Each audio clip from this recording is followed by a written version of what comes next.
4-star resort, and the first question they ask you is, if you were a pizza delivery man and I were to give you a pair of scissors, what would you do with these scissors and why?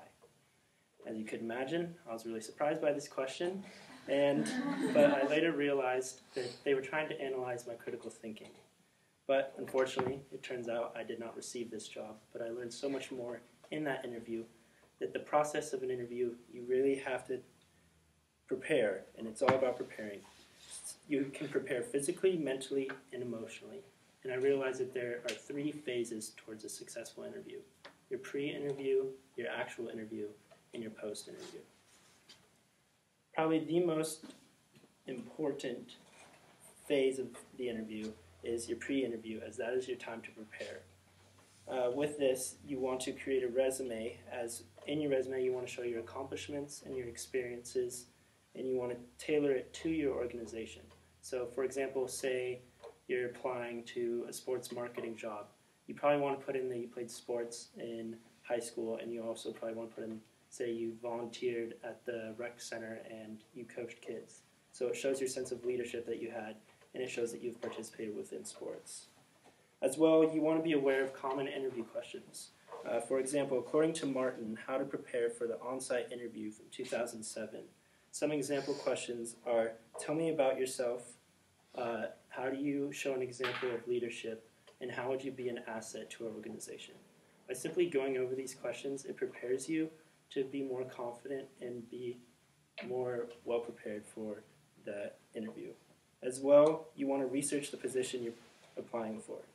By researching for this position, you can ask questions, simply like asking them what made them choose this as their career, or what are the benefits that go along towards this job. This shows your interest in the job, and it shows that you prepared for it as well. As well, you want to focus on your physical appearance. With physical appearance, you pretty much want to one-up your interviewer. So, for example, say your interviewer is dressed up as business casual, then you want to dress up as business professional. That just shows that you're even more prepared and more interested in the job. As well, you want to focus emotionally, prepare emotionally. You can prepare emotionally by relieving stress and controlling your nerves. According to Cuddy's experiment, The Benefit of Power Posing from 2012, you can simply power pose by standing up straight and having good body language and taking 3 deep breaths before your interview. By doing this, it will relieve stress and increase your confidence. And then after all preparing, all you have to do is go into the interview and kill it.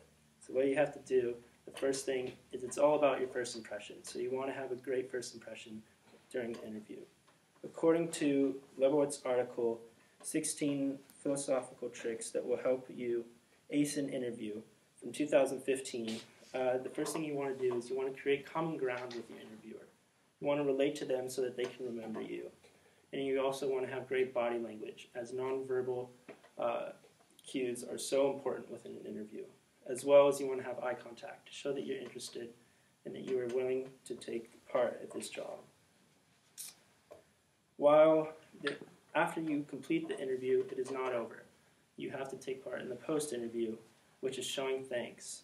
According to Bert's article, You're Hired from 2016, you want to write a thank you letter. Nearly less than 50% of people that apply for an interview will do this. So if you simply just write a thank you letter to your interviewer and the organization, that puts you above all those other applicants.